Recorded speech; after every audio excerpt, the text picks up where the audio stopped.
Bonjour et bienvenue dans cette seconde partie sur l'iceberg des millionnaires les plus malsains. La dernière fois, nous nous étions arrêtés dans les grandes profondeurs et avec le cas de Kevin Spacey. Si tu as manqué la première partie, je t'invite à la visionner.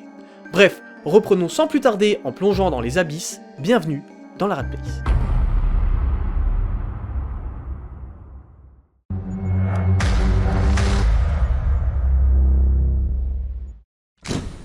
Kate Rayner. On descend donc dans les abysses pour commencer avec Kate Rayner, connu sous le pseudonyme Vanguard. Kate est le fondateur principal de Nexium, une organisation créée en 1998 et présentée à l'origine comme un organisme de vente en réseau type MLM. Nexium propose alors officiellement des programmes et des séminaires de développement personnel. Mais en réalité, ce n'est rien d'autre qu'une secte déguisée et impliquée dans des activités criminelles. Kate est né à New York en 1960. Il fait sa scolarité en école publique avant d'intégrer la Rockland Country Day School où il obtient son diplôme en 1978. En 1982, il est diplômé d'un institut polytechnique en mathématiques, physique et biologie. 2 ans plus tard, à l'âge de 24 ans, il trouve l'amour auprès d'une jeune fille rencontrée à la troupe de théâtre. Celle-ci est alors âgée de 15 ans. Oui, ça commence mal. Mais fort heureusement, cette jeune fille finira elle-même par mettre fin à cette relation. Kate est alors déjà fascinée par le développement personnel et la dite programmation neurolinguistique, à tel point qu'il rejoint la MLM Amway. En parallèle, Kate travaille comme programmeur informatique pour le département en charge des libérations conditionnelles de New York. À la fin des années 80, un journal fait son éloge pour l'obtention de son score impressionnant lors d'un test de QI, de quoi lui conférer une petite notoriété pour argumenter ses prétentions fantasques et recruter ses premiers adeptes. Au début des années 1990, Rayner crée donc une première entreprise de vente multiniveau, Consumers Byline Incorporation ou CBI. Mais celle-ci sera rapidement identifiée comme étant un système de vente pyramidal par une vingtaine d'États. En 1996, Kate signe une ordonnance de consentement dans laquelle il n'a pas à reconnaître sa culpabilité, mais par laquelle il s'engage à payer une amende de 40 000 $. Au passage, il ne paiera finalement que 9 000 $ pour se sortir de ce bourbier.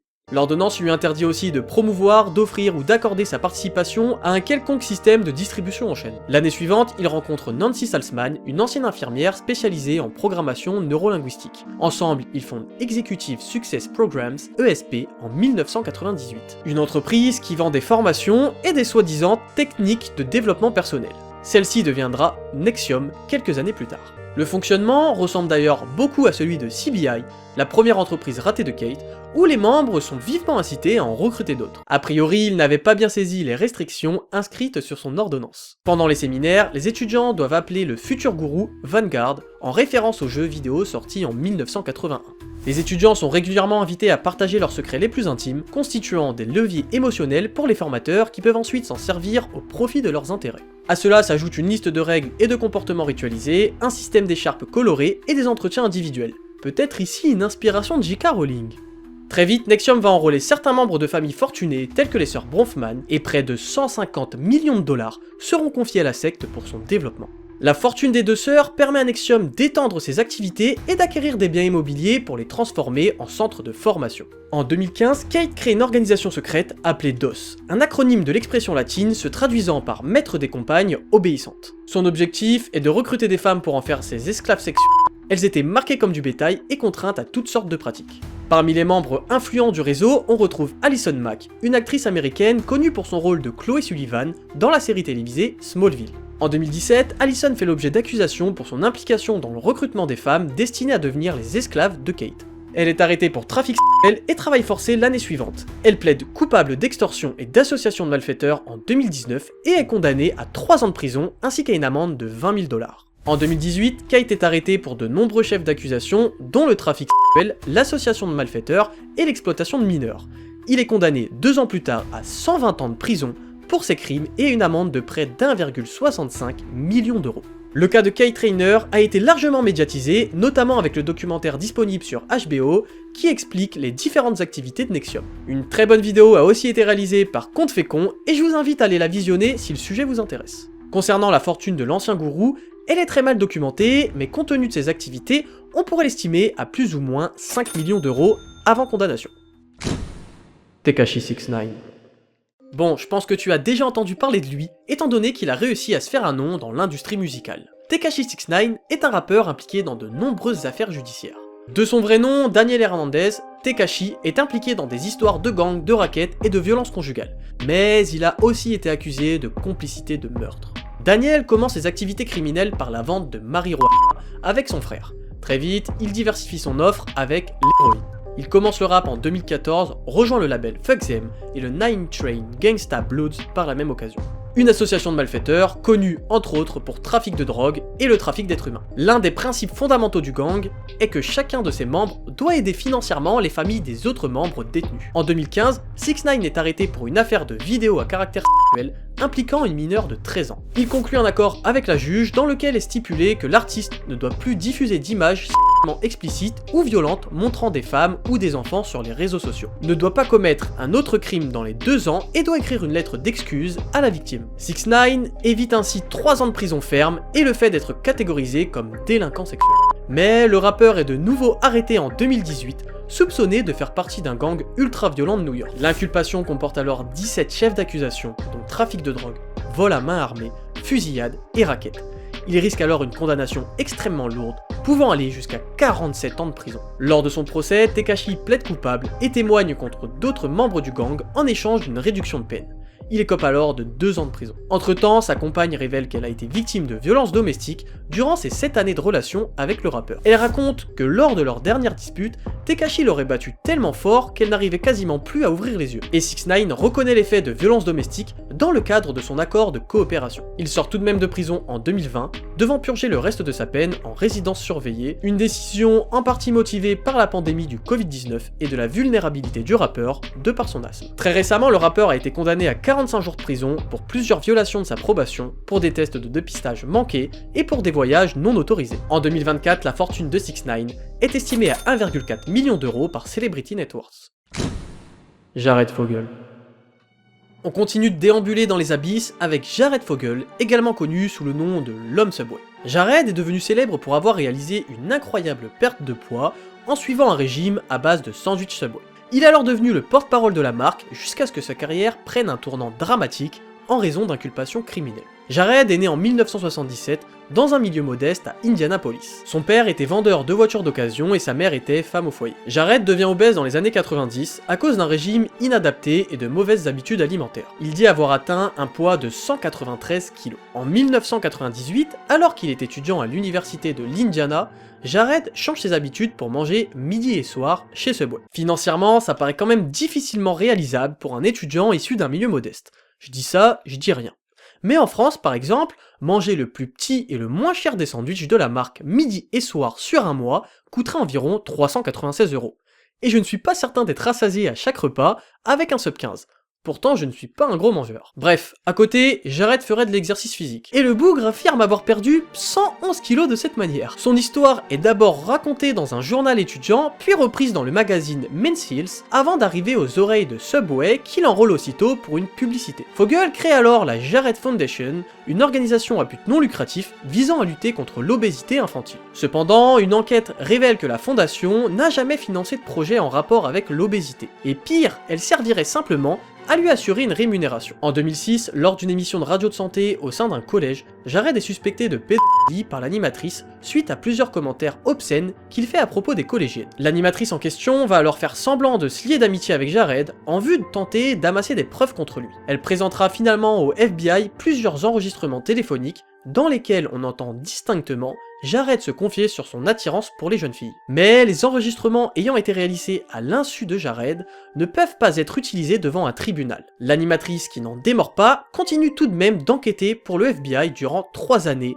mais en vain. Puis en 2015, une enquête visant le directeur exécutif de la fondation de Jared va révéler des échanges compromettants entre les deux hommes au sujet de contenu pornographique. Fogle est alors arrêté pour possession et distribution de pornographie infantile, ainsi que pour des accusations de relations sexuelles avec des mineurs. Il plaide coupable et avoue payer des mineurs en échange de relations intimes. Il est condamné à 15 ans et 8 mois de prison, dont 13 ans ferme. Après les accusations, Subway a immédiatement suspendu la collaboration et a retiré toutes ses publicités avec Jared. Il est actuellement toujours incarcéré dans le Colorado et restera inscrit sur le registre des délinquants sexuels une fois libéré. Sa fortune est encore en 2024 estimée à plus de 3,7 millions d'euros. R. Kelly. Robert Sylvester Kelly, plus connu sous son diminutif R. Kelly, est un chanteur et un producteur de musique, notamment à l'origine du célèbre tube I Believe I Can Fly. Mais il a aussi été accusé de multiples abus sexuels et sa fortune lui aurait alors permis d'échapper à la justice. Comme beaucoup d'autres criminels, Robert a malheureusement été abusé sexuellement. Alors qu'il n'est âgé que d'une dizaine d'années, Kelly pousse involontairement sa petite copine dans l'eau lors d'une dispute. Elle finira malheureusement par s'y noyer. Et depuis les années 90, R. Kelly fait face à de nombreuses accusations de harcèlement sexuel et d'abus. Les accusations incluent notamment des relations non consenties avec des adolescentes. En août 1994, R. Kelly, alors âgé de 27 ans, épouse Aaliyah, une jeune chanteuse de 15 ans, dans une cérémonie secrète tenue dans l'Illinois. Le mariage a été organisé rapidement après que le chanteur ait appris que Aaliyah était enceinte. Sur le certificat de mariage, l'âge d'Aaliyah a été falsifié pour indiquer qu'elle avait 18 ans. Mais le mariage est annulé quelques mois plus tard à la demande des parents de la jeune fille. Ils ont découvert la vérité sur cette falsification et ont immédiatement pris des mesures pour annuler le mariage. R. Kelly et son équipe ont alors contraint la famille d'Aaliyah à signer un accord de non-divulgation pour éviter toute poursuite judiciaire. Aaliyah sera ensuite envoyée en Europe pour essayer de faire oublier l'affaire. Ce mariage illégal et son annulation seront finalement largement médiatisés, surtout après la sortie du documentaire Surviving R. Kelly en 2019, qui a révélé de nombreux détails choquants sur les relations entre R. Kelly et Aaliyah. Le documentaire met également en lumière les témoignages de plusieurs de ses victimes. Par la suite, des enquêtes ont démontré que R. Kelly se livrait depuis le début de sa carrière à des actes pédocriminels. Le chanteur utilisait alors sa notoriété pour attirer les jeunes filles et en abuser. Depuis 2008, Robert a été acquitté de nombreuses poursuites pour pédopornographie. En 2002, une vidéo montrant R. Kelly en plein ébat avec une mineure aurait fuité, coûtant au chanteur une inculpation avec libération sous caution d'un montant de 750 000 $ en attendant le procès. Mais lors de celui-ci, la victime a finalement refusé de témoigner, comme par hasard. R. Kelly est alors acquitté de tous les chefs d'accusation.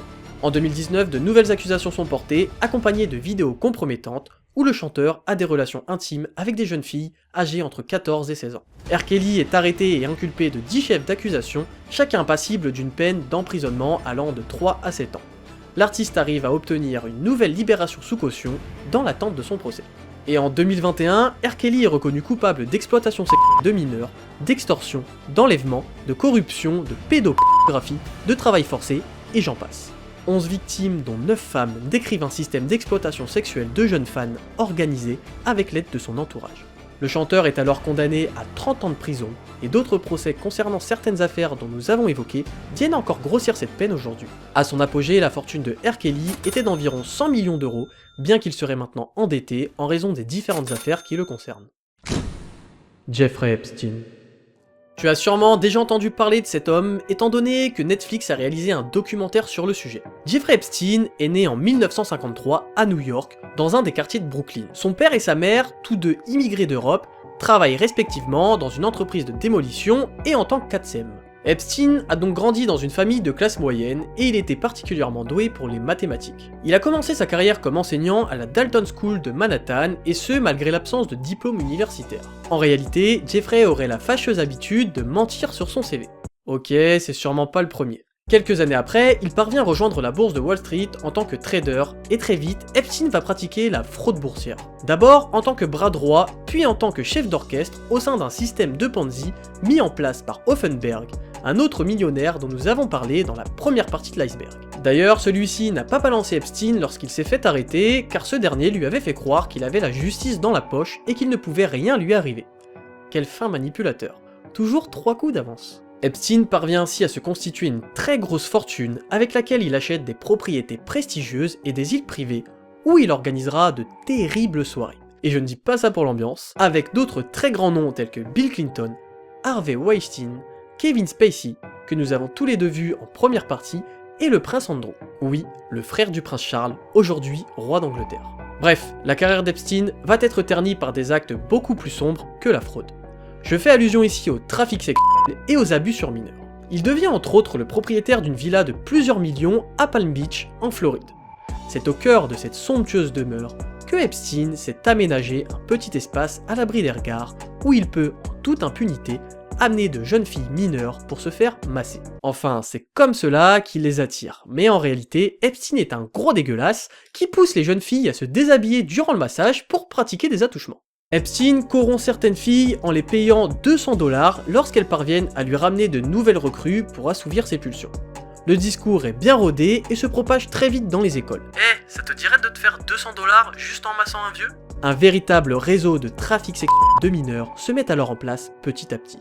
Le millionnaire est arrêté une première fois en 2007. Il en profite pour conclure un accord avec les fédéraux et ainsi éviter certaines poursuites plus graves. Cet accord lui permet alors de plaider coupable à des accusations moins graves de sollicitation de prostitution mineure. Par anticipation, il a également négocié une clause de non-poursuite pour tous les éventuels co-conspirationnistes. En échange, Jeffrey est condamné à seulement 18 mois de prison. Et bien que ces conditions soient très souples, Jeffrey ne restera enfermé que 13 mois. Enfin, enfermé, c'est vite dit. Epstein est placé dans une aile privée de la prison, sa cellule reste constamment ouverte, et il a le droit à ses propres petits plats. Epstein avait aussi le droit de recevoir des femmes dans sa cellule, comme bon lui semblait, pour avoir des relations intimes. Bref, il sort en 2009 sous libération conditionnelle, qu'il enfreint impunément à de nombreuses reprises, allant jusqu'à se rendre sur son île à l'aide de son hélicoptère. Voilà, je n'ai pas de commentaire. A priori, la loi s'achète. Et cerise sur le gâteau, Jeffrey va réussir à préserver sa bonne réputation, en partie grâce à ses dons caritatifs et financements en tout genre. L'argent n'a pas d'odeur, comme on dit. Mais heureusement, Epstein est arrêté en 2019, lorsque l'accord fédéral convenu 10 ans plus tôt est jugé illégal, en infraction avec la loi sur les droits des victimes. J'ai un peu simplifié l'histoire pour t'épargner les détails juridiques. Le millionnaire est donc inculpé pour trafic sexuel et exploitation de mineurs à son retour de France, et il sera finalement retrouvé mort, a priori pendu dans sa cellule, avant son procès. S'est-il suicidé en vue d'échapper à son jugement, ou a-t-il été assassiné en raison de sa vaste collection de photos et vidéos compromettantes, impliquant de près ou de loin de nombreuses personnalités plus puissantes les unes que les autres? Oui, parce que les propriétés de Epstein étaient truffées de caméras, donc tout était constamment filmé. Bref, à son apogée, sa fortune était estimée à environ 580 millions d'euros. Ghislaine Maxwell. Ghislaine Maxwell était tout simplement la conjointe et la complice de Jeffrey Epstein. Ghislaine est née en 1961 à Maisons-Laffitte, en France. Elle est la fille de Robert Maxwell, un homme d'affaires et un magnat de la presse britannique. Robert a bâti un empire éditorial international comprenant des entreprises comme Pergamon Press, Mirror Group, Newspapers et Macmillan Publishers. Il a également été membre du Parlement britannique en tant que député dans les années 60. La famille vivait dans une immense demeure de 53 pièces située près d'Oxford au Royaume-Uni. Robert était connu pour ses grosses soirées avec des personnalités influentes du monde entier. Mais sa vie a été marquée par plusieurs scandales financiers. En 1991, il est retrouvé mort dans l'océan Atlantique, entraînant l'effondrement de son empire et la révélation de fraudes financières importantes. Après la mort de son père, Ghislaine s'installe aux États-Unis et devient une figure de la société new-yorkaise. Elle y retrouve Jeffrey Epstein, leur relation évolue rapidement jusqu'à ce qu'elle devienne son associée la plus proche et sa compagne. Ils ont alors commencé à collaborer étroitement dans divers projets sociaux et caritatifs, puis en parallèle, Ghislaine finit par s'impliquer dans les activités criminelles d'Epstein. En 2020, elle est arrêtée par le FBI et inculpée pour trafic de mineurs et incitation à la prostitution. Elle est reconnue coupable de 5 des 6 chefs d'inculpation et en 2022, elle est condamnée à 20 ans de prison ainsi qu'à une amende de 750 000 $. Mais elle a fait appel de la décision en précisant que l'accord de non-poursuite négocié par Jeffrey Epstein en 2007 aurait dû la protéger. Elle est actuellement détenue dans une prison fédérale de Floride et son appel est toujours en cours. Quant à sa fortune, elle est estimée à environ 19 millions d'euros. Bien que Ghislaine ait initialement déclaré n'avoir possédé que 3,3 millions d'euros, une expertise financière a révélé que sa richesse réelle était bien plus importante. Jimmy Savile. On continue de nager à l'aveugle dans les abysses avec James Wilson Vincent Saville, dit Jimmy Savile. Il était à la fois DJ et présentateur télé.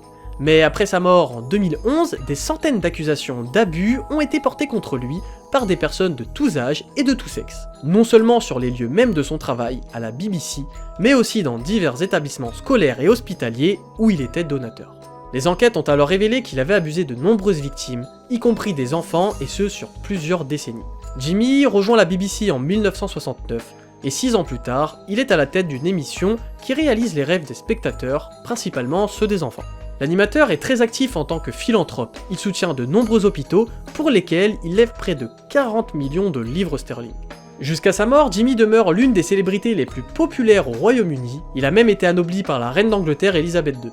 Mais en 2012, un an après sa mort, le documentaire L'autre visage de Jimmy Savile fait l'effet d'une bombe auprès du grand public.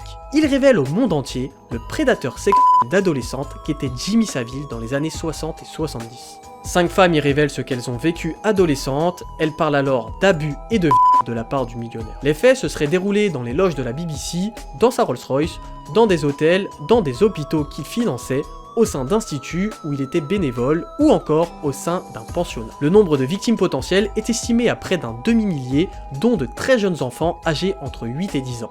Le présentateur aurait abusé d'hommes et de femmes âgés de 5 à 75 ans. Certaines victimes avaient déjà tenté de se faire entendre dès 1972, mais elles n'ont malheureusement pas été prises au sérieux. Savile a utilisé sa position de célébrité et son accès à diverses institutions pour commettre ses crimes, profitant de sa réputation de philanthrope pour dissimuler ses actions. On estime sa fortune à près de 10 millions d'euros au moment de son décès. Seules les enquêtes menées après sa mort ont révélé l'ampleur de ses actes et conduit à de nouvelles réformes sur la manière dont les institutions traitent les allégations d'abus sexuels. Des crimes qui ont contribué à faire de Jimmy Savile l'un des criminels les plus infâmes de l'histoire récente. On peut maintenant s'aventurer dans les fosses océaniques, là où la lumière n'est qu'une légende, pour parler de tentatives d'assassinat et de meurtres multiples avec les millionnaires les plus malsains.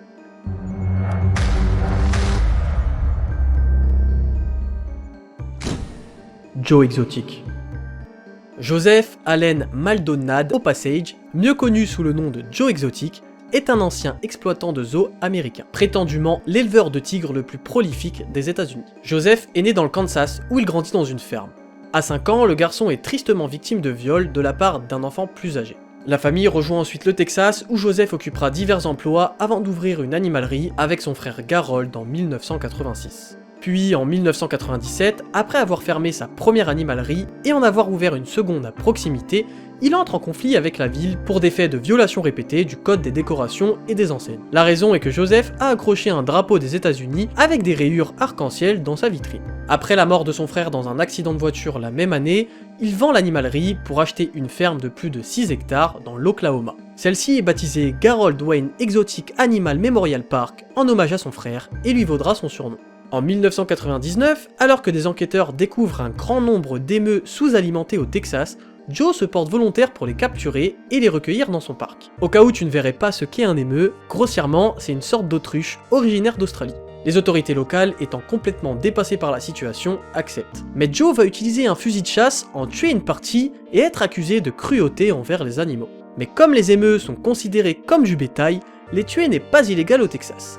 Joe ne sera donc pas inculpé pour ces faits.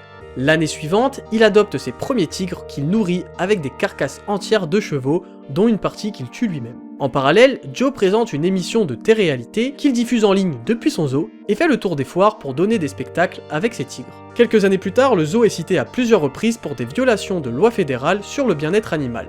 Et en 2011, Carole Baskin, militante de la cause animale et fondatrice d'un sanctuaire pour félins, organise des manifestations contre les spectacles de Joe. Pour riposter, le dresseur tourne alors l'image du sanctuaire en dérision, Carole le poursuit en justice pour contrefaçon de marque et Joe est condamné à lui verser 1 million de dollars. En 2018, Joe est accusé d'avoir tenté de faire assassiner la militante.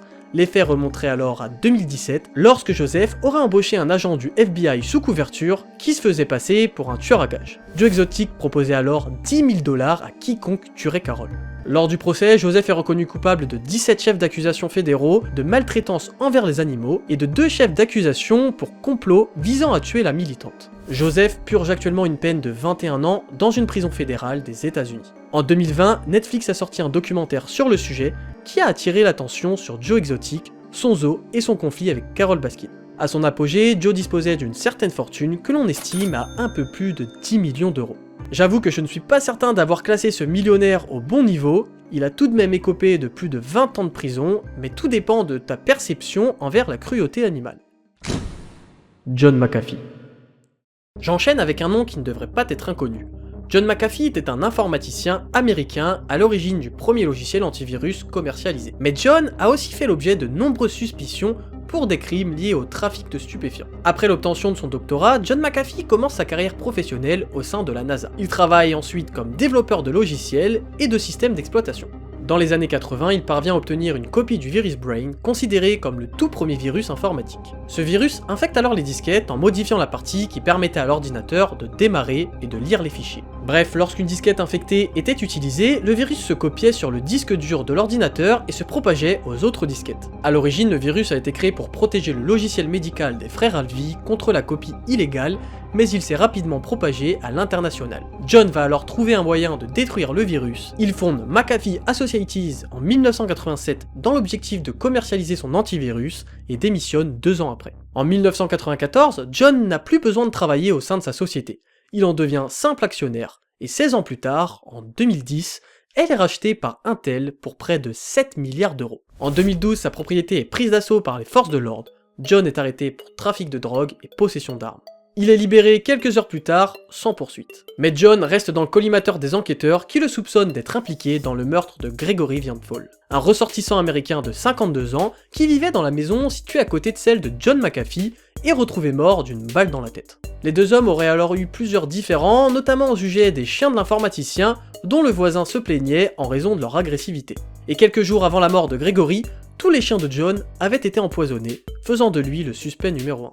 Certains diront que si tu es capable d'empoisonner des animaux qui ne t'ont rien demandé, tu mérites peut-être une balle dans la tête. Encore une fois, c'est une question de point de vue. Mais il n'y a aucune preuve que Gregory ait empoisonné les chiens de John, ni que John ait tué Gregory. En 2013, John publie une vidéo dans laquelle il explique, sur un ton provocateur et humoristique, comment désinstaller McAfee. On y voit l'homme prendre de la drogue en compagnie de prostituées. On rappelle qu'il ne touche alors plus aucun dividende sur la vente de l'antivirus. L'année suivante, Intel décide de changer le nom du logiciel en Intel Security, ce qui semble être une décision raisonnée. En 2015, John est arrêté pour conduite et possession d'une arme à feu sous l'emprise de stupéfiants. 4 ans plus tard, il se vante de ne pas payer ses impôts depuis plus de 8 ans et quitte le pays en menaçant le gouvernement américain de dévoiler des cas de corruption en cas de poursuite. En 2020, recherché par Interpol, il est arrêté à l'aéroport de Barcelone pour évasion fiscale. La justice des États-Unis lui reproche de n'avoir effectivement produit aucune déclaration de revenus entre 2014 et 2018. John est placé en détention provisoire en Espagne, dans l'attente de son extradition. Au début de l'année 2021, on lui reproche d'autres faits, dont une fraude et du blanchiment d'argent en lien avec la crypto-monnaie. Mais John sera finalement retrouvé mort dans sa cellule à l'âge de 75 ans, avant d'avoir pu être extradé aux États-Unis et d'y être jugé. La fortune de John McAfee a beaucoup fluctué au fil des années. À son apogée, elle était estimée à plus de 90 millions d'euros. Mais après avoir vendu ses parts de McAfee Associates, sa fortune a diminué. En 2019, elle était estimée à environ 3,7 millions d'euros. O.J. Simpson. Orenthal James Simpson, dit OG, était un sportif professionnel de football américain et un acteur de cinéma. Simpson grandit à San Francisco, il est le fils d'un gardien de banque et d'une administratrice d'hôpital. Il a 3 frères et sœurs et grandit au sein d'un logement social. Sa jeunesse est marquée par de nombreuses bagarres. À l'âge de 13 ans, Simpson rejoint le gang des Persian Warriors et fera une semaine en prison pour jeunes délinquants. À la suite d'une rencontre avec une vedette sportive et de la visite de sa somptueuse villa, OG se fixe l'objectif de faire carrière dans le sport. Il deviendra l'un des meilleurs joueurs lycéens de la ville, mais ses résultats scolaires l'empêcheront d'être recruté par une grande université. Mais Simpson continue de se démarquer dans son sport, pour lequel il est vraiment doué. OG se fera ainsi recruter par les Buffalo Bills et rejoindra la NFL à la sortie de l'université, soit en 1969. Il signe d'ailleurs le contrat le plus lucratif de l'époque. Je t'épargne les détails de sa carrière sportive, en parallèle de laquelle OG fera plusieurs apparitions cinématographiques, et à laquelle il met fin en 1979 pour devenir investisseur dans le milieu des affaires qu'il côtoie par sa pratique du golf. Je marque une courte pause ici, juste pour indiquer que la vidéo avait été préparée avant la sortie du documentaire par Netflix. Le 12 juin 1994, peu avant 23h, un chien dont les pattes sont tachées de sang est découvert dans le quartier de Brentwood, à Los Angeles. Après l'avoir suivi jusqu'au domicile de sa maîtresse Nicole Brown Simpson, on découvre une véritable scène de crime. La police arrive rapidement sur les lieux et découvre, avec effroi, une jeune femme d'environ 1m64 pour 58 kg, gisant dans une flaque de sang, le cou tranché jusqu'aux vertèbres. Au pied des marches, vêtue d'une robe noire, pieds nus, la victime est en position fétale. Allongée dans l'herbe, contre la souche d'un palmier, en retrait du passage, il y a une seconde victime. Un homme d'1m75 pour 81 kg. Son corps est lacéré de 30 coups de couteau. Il s'agit de Nicole Simpson, la maîtresse du chien et la femme d'O.J., et de Ronald Goldman, un serveur de restaurant. La police entre ensuite dans la maison, la porte est ouverte, l'intérieur est calme, des bougies sont allumées, et un bain est encore plein. Les deux enfants Simpson, Sidney et Justin, dorment paisiblement à l'étage. O.J. Simpson est introuvable, il a quitté la ville le soir du double meurtre pour un tournoi de golf. La police parvient à le localiser et à le contacter vers 6h du matin. Il est le suspect numéro 1, puisque son sang a été retrouvé près de la scène de crime. Lorsqu'O.J. est de retour à son domicile, celui-ci est arrêté par la police. Pendant son entretien, le suspect reste très vague et ne donne aucun élément précis aux inspecteurs. Malgré les preuves accablantes en leur possession, les policiers laissent le suspect rentrer à son domicile. 4 jours plus tard, O.J. assiste aux funérailles des deux victimes avant de se rendre au domicile de Robert Kardashian où il prépare sa défense. Mais O.J. ne se rend pas à la police le 17 juin comme initialement convenu.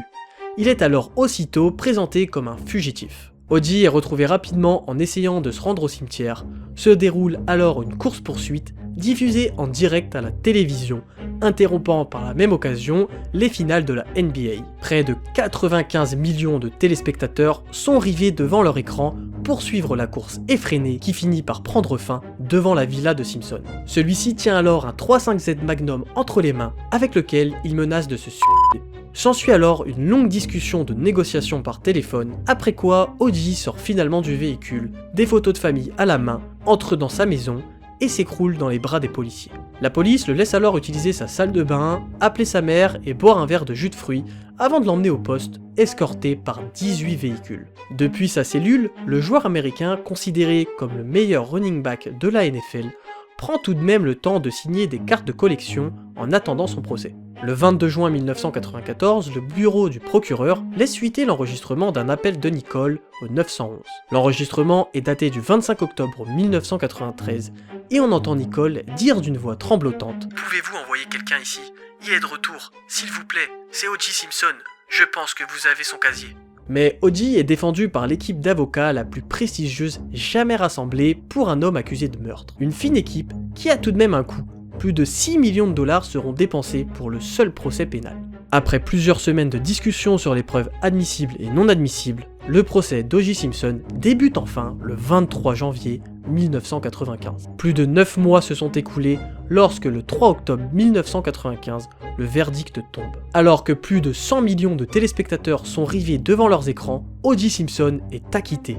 Après 474 jours d'emprisonnement, Simpson est libéré et retourne à son domicile. Le président Bill Clinton déclare alors que « Le jury a étudié les preuves et rendu son verdict. Notre système judiciaire exige le respect de leurs décisions. » Quelques mois après son acquittement devant le tribunal pénal, O.J. Simpson est l'accusé d'un procès civil. Les familles des victimes demandent réparation financière pour la perte de leurs proches. La composition du jury est alors complètement différente de celle du pénal. L'impact de ce procès est moindre, les caméras de télévision ne sont pas autorisées à être présentes aux audiences, et Simpson ne risque pas de peine de prison.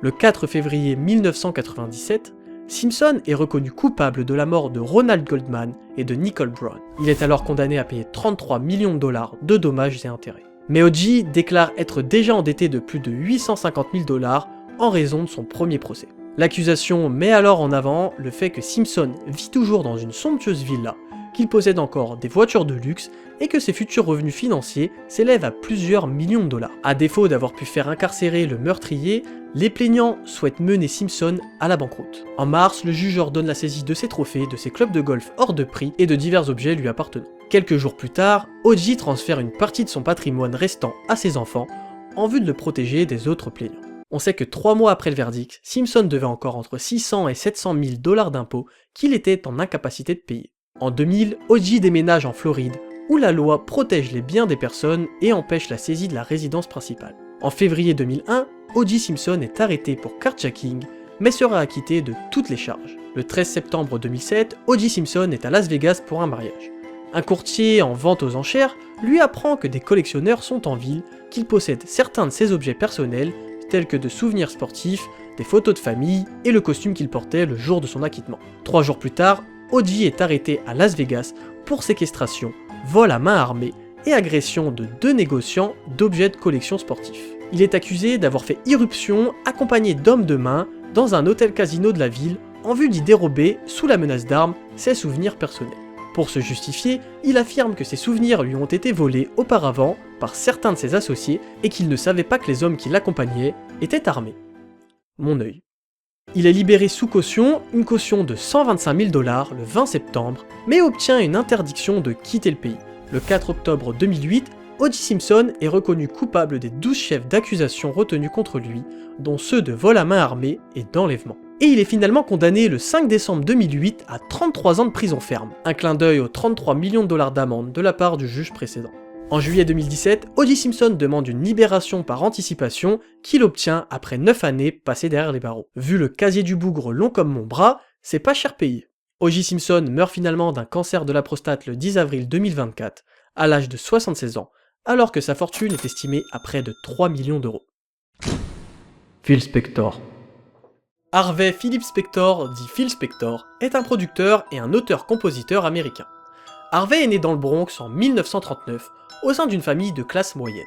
Son père était ouvrier ferronnier et sa mère était femme au foyer avant de devenir courtière suite au suicide de son mari. Harvey n'est pas bon scolairement parlant, sauf en éducation musicale, où il peut flex grâce aux différents instruments tels que l'accordéon ou la guitare qu'il maîtrise depuis sa plus tendre enfance. Il commence sa carrière en 1958 en tant que chanteur du groupe The Teddy Bears. Il écrit et produit notamment la chanson To Know Him is to Love Him, je te demande pardon pour ma prononciation, un titre inspiré de la gravure inscrite sur la tombe de son père. Et sa chanson devient numéro 1 des ventes aux États-Unis alors que Phil n'est âgé que de 19 ans. Harvey passe ensuite derrière les manettes, devenant compositeur et producteur. En 1961, il cofonde la maison de disques Phil's Records avant d'en racheter l'intégralité des parts l'année suivante. Il devient ainsi l'un des plus jeunes directeurs de label du pays à l'âge de seulement 21 ans. Chaque chanson produite à l'époque par Phil Spector est inévitablement un succès, faisant de lui une très grosse fortune à peine 25 ans. Il compose notamment le titre Little by Little avec les Rolling Stones, un titre qui apparaît dans le premier album du groupe. En 1970, il produit d'ailleurs l'album Let It Be des Beatles. Mais Phil a le sang chaud, et il est connu pour être un homme qui s'emporte facilement au studio.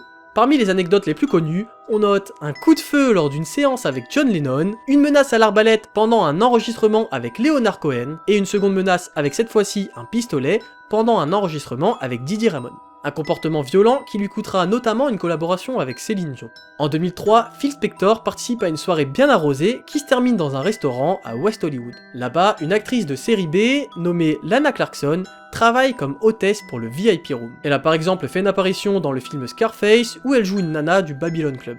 Bref, le producteur finit par l'emmener terminer la soirée dans son manoir. Quelques heures plus tard, son chauffeur, qui attend alors à l'extérieur, entend un coup de feu. Phil sort alors du manoir, revolver à la main, taché de sang, et lui dit « Je crois que je viens de tuer quelqu'un ». La police découvre Clarkson affalé sur une chaise avec une balle de 9 mm logée dans la bouche et sous la jambe gauche le revolver de Spector. Durant sa garde à vue, celui-ci modifie sa version des faits pour déclarer que l'actrice se serait suicidée. Mais la réputation du producteur, connu pour dégainer facilement à la moindre contrariété, n'est pas pour plaider en sa faveur lors de son premier procès en 2007, le plus médiatique à Los Angeles depuis celui d'O.J. Simpson.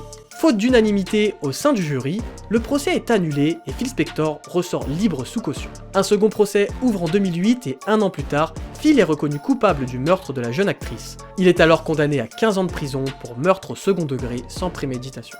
À cette peine vient s'ajouter 4 années supplémentaires pour possession illégale d'armes à feu. En tout, une dizaine d'armes seront découvertes dans son manoir. Phil Spector meurt finalement à l'hôpital pénitentiaire de Californie de cause naturelle le 16 janvier 2021 à l'âge de 81 ans. Sa fortune était alors estimée à plus de 45 millions d'euros. Certaines sources tiennent le Covid-19 pour responsable de sa mort. Robert Durst. Robert Alan Durst est un homme d'affaires héritier du riche promoteur immobilier Seymour Durst. En 1950, alors que Robert n'est âgé que de 7 ans, il aurait assisté au suicide de sa mère qui s'est jetée du toit de la maison. En 1971, Robert rencontre Kathleen McCormack qui deviendra son épouse 2 ans plus tard. Le couple se dispute régulièrement et Cathy entame une procédure de divorce à la suite de violences conjugales. Le 31 janvier 1982, après une énième dispute, la femme du millionnaire est portée disparue. Mais Robert ne signale sa disparition aux autorités que 6 jours plus tard. Aucune trace de Kathleen n'est jamais retrouvée, qui sera déclarée légalement morte au début des années 2000. À la suite d'une lettre anonyme, la police découvre le cadavre de Suzanne Berman, la meilleure amie de Robert, qui devait justement témoigner pour l'enquête sur la mort de Kathleen. Suzanne est retrouvée morte d'une balle dans la tête dans son appartement de Los Angeles le 24 décembre 2000. Elle était journaliste et écrivaine, fille d'un membre de la pègre californienne en lien avec la mafia. Mais rien ne permet d'inculper Robert Durst. Le 28 septembre 2001, alors que le millionnaire vit sous couverture, déguisé en femme muette, au sein d'un appartement, se faisant appeler Dorothy Signer, d'après lui c'était simplement pour échapper à la pression médiatique, Robert tue son voisin Maurice Black. Il va alors prendre le temps de le démembrer et de répartir les différentes parties dans des sacs plastiques avant de les jeter dans la baie de Galveston. Des pêcheurs tomberont sur les sacs et Robert sera arrêté le 9 octobre à la suite d'un vol de sandwich et de pansements, d'une valeur totale de 5 $, alors qu'il en avait plus de 38 000 en espèces dans la voiture. C'est fou d'être un rat à ce point-là. Robert reconnaît alors d'avoir tué Maurice au cours d'une dispute et de l'avoir démembré parce qu'il était persuadé que la police ne croirait pas à une mort accidentelle. Le gars est tellement convaincu par son histoire qu'il va plaider la légitime défense. Au cours du procès en 2003, son avocat réussit à convaincre le jury qu'il souffre du syndrome d'Asperger, ce qui expliquerait le comportement de son client. Il a quand même été jusqu'à découper le corps de son voisin. Mais Robert est acquitté. En 2015, alors que le millionnaire tourne une série documentaire sur sa vie pour HBO, il est de nouveau arrêté. Le bougre a avoué par inadvertance en pensant que son micro était coupé. Alors qu'il se rend aux toilettes après une ultime interview au cours de laquelle le journaliste lui a présenté une preuve accablante, ignorant que le micro sans fil accroché à sa veste enregistre ses propos, on l'entend murmurer pour lui-même « Je les ai tous tués, bien sûr. Et merde, qu'est-ce que j'ai fait ?» Un enregistrement qui sera utilisé lors du procès. Il est arrêté à la Nouvelle-Orléans, le juge refuse sa libération sous caution et retarde son extradition pour Los Angeles pour le juger localement en raison de cannabis et d'un revolver retrouvé en sa possession. Et le 14 octobre 2021, Robert Durst est condamné à la prison à perpétuité par un tribunal de Los Angeles sans possibilité de libération conditionnelle pour le meurtre de Suzanne Berman. Il décède en détention en 2022 à la tête d'une fortune estimée à près de 60 millions d'euros. Whitey Bulger. Pour conclure cet iceberg, on va parler d'un véritable gangster, James Joseph Whitey Bulger. Un ancien fugitif irlando-américain, chef présumé du Winter Hill Gang, une branche de la mafia irlandaise basée à Boston. Son père, James Joseph Bulger Sr., venait du Canada. Il s'est installé à Boston où il a rencontré son épouse, une immigrée irlandaise. Leur premier enfant, James Jr., dit Whitey, est né en 1929. James Sr. était ouvrier avant de malheureusement perdre son bras lors d'un accident de travail. James Jr. a donc grandi dans la pauvreté. Contrairement au reste de la fratrie qui réussit à l'école, James délaisse le système scolaire pour entrer dans la petite délinquance. Il est arrêté une première fois en 1943, à l'âge de 14 ans, pour vol. Rapidement, d'autres arrestations suivent, pour coups et blessures, puis pour vol à main armée. À cette époque, il est associé à un gang de rue irlandais composé de mineurs. À la suite de ces multiples arrestations, James est envoyé en maison de redressement jusqu'en 1948. De retour à Boston, James reprend rapidement du service dans les activités criminelles. En 1952, il est impliqué dans le braquage d'un camion chargé d'alcool pour lequel il ne sera finalement pas inculpé. 3 ans plus tard, il rejoint une bande de braqueurs de banque. Un mandat fédéral est délivré pour son arrestation l'année suivante. Whitey est alors arrêté en mars 1956 et condamné à 25 ans de prison. Il est finalement libéré après avoir purgé 9 ans, bénéficiant d'une réduction de peine pour bonne conduite et pour avoir participé volontairement comme cobaye au programme de la CIA visant à mettre au point un sérum de vérité. À sa sortie, une fois passées les 2 années de liberté conditionnelle, il reprend du service au sein du réseau criminel. Il rejoint alors le gang Killen, d'abord en tant que bookmaker. James commettra son premier meurtre à l'occasion d'une guerre de gang en 1971. Il abat alors Donald McGonagall, un membre du clan adverse. Et non, rien à voir avec le professeur. Le 13 mai 1972, Donald Killen est abattu à son tour, mettant fin au conflit. James prend alors la tête du gang et conclut un accord avec le Winter Hill Gang, qui prend le contrôle du crime organisé irlandais de la ville. En 1975, il est approché par un ami d'enfance, devenu policier, et commence par son intermédiaire à collaborer avec le FBI. Il devient informateur dans le but de faire tomber les gangs rivaux, mais surtout, il profite de ce lien pour échapper aux enquêteurs et aux poursuites judiciaires. À l'arrestation de Howie Winter en 1979 pour le trucage d'un pari de course hippique, James prend le contrôle du Winter Hill Gang. Il devient alors le caïd le plus redouté de Boston. James est soupçonné d'avoir eu une implication directe dans l'assassinat d'Eddie Connors et de Buddy Leonard. il aurait tué au total 19 personnes. Ses activités comprennent le trafic de drogue et le racket, bookmaker, braqueur, commerçant, tout le monde y a le droit. Il consolide ainsi son réseau criminel sans subir une seule arrestation, bien qu'il soit mis sur écoute et surveillé par la DEA. En 1990, une opération antidrogue réussit néanmoins à démanteler son équipe de trafiquants, mais aucun ne donnera ne serait-ce qu'une seule information pouvant incriminer James, et ce malgré une forte pression des enquêteurs. Mais la DEA n'est pas dupe. Elle a bien remarqué qu'aucune enquête sur le Winter Hill Gang n'aboutissait lorsque le FBI était impliqué. En 1994, la DEA décide donc d'opérer contre le gang sans prévenir les autres services de police. Mais alors que James est sur le point d'être arrêté, il est mis en garde par un autre policier de Boston qui n'est autre que le frère de son bras droit. James est alors en vacances en Louisiane à ce moment-là et il décide de prendre la fuite et de ne pas rentrer à Boston. Il continue tout de même de gérer le gang à distance. La taupe sera quant à elle retrouvée puis arrêtée et l'ami d'enfance de James, qui lui avait toujours donné une quasi-immunité, est condamné à 40 ans de prison en 2002 pour complicité. Le 19 août 1999, James est ajouté à la liste des 10 fugitifs les plus recherchés du FBI. Il était recherché pour vol, meurtre, association de malfaiteurs en vue de commettre un meurtre, extorsion et trafic de stupéfiants. Pendant 16 ans, il échappe aux enquêteurs qui promettent la plus haute récompense jamais offerte en échange d'informations concernant un criminel de droit commun. 1 million de dollars au début, puis 2 millions de dollars dès 1999. De jolies primes pour un pirate qui n'a consommé aucun fruit du démon. Il est arrêté dans son appartement de Santa Monica en Californie avec une maîtresse de longue date le 22 juin 2011. Selon la presse de Boston, le FBI aurait trouvé 822 000 dollars en liquide cachés dans un mur de leur logement et une trentaine d'armes à feu dans le T2 qu'ils occupaient. J'ai rapidement essayé d'imaginer ce que ça pouvait représenter et ça doit approximativement faire plus d'armes que de meubles. Le procès de Whitey se termine en août 2013. Il est reconnu coupable de 31 chefs d'accusation dont racket, blanchiment d'argent, extorsion, possession d'armes à feu et 11 complicités de meurtre. Il a été condamné à 2 fois la perpétuité sans possibilité de libération conditionnelle et a restitué 25 millions de dollars. James avait déjà 81 ans le jour de son arrestation, ce qui ne lui a pas évité d'être battu à mort par des codétenus le 30 octobre 2018 à l'âge de 89 ans, sans doute en raison de son passé d'informateur. Il aurait alors été amené hors du champ de vision des caméras de surveillance, sur un fauteuil roulant, pour être battu à mort par au moins 2 autres détenus armés de poignards de fortune et de cadenas cachés dans des chaussettes. À sa mort, sa fortune était estimée à plus de 45 millions d'euros, une richesse issue de ses différentes activités criminelles. Et bien voilà pour ce deuxième iceberg, j'espère vraiment qu'il t'a plu. Si c'est le cas, pense à mettre un like et à t'abonner pour soutenir la chaîne. Il y a d'autres personnes malsaines que je pensais intégrer à cet iceberg, mais après des recherches approfondies, il s'est avéré que leur fortune avait dépassé le milliard. Et il faut dire que j'avais aussi déjà suffisamment de matière pour cette vidéo. Bref, tout ça pour dire que si l'audience de ce type de vidéo est au rendez-vous, je ferai sûrement d'autres vidéos à leur sujet. Donc abonne-toi. Je te remercie d'avoir regardé la vidéo jusqu'au bout, la chance sourit aux audacieux, c'était Maxime, bisous mon rat.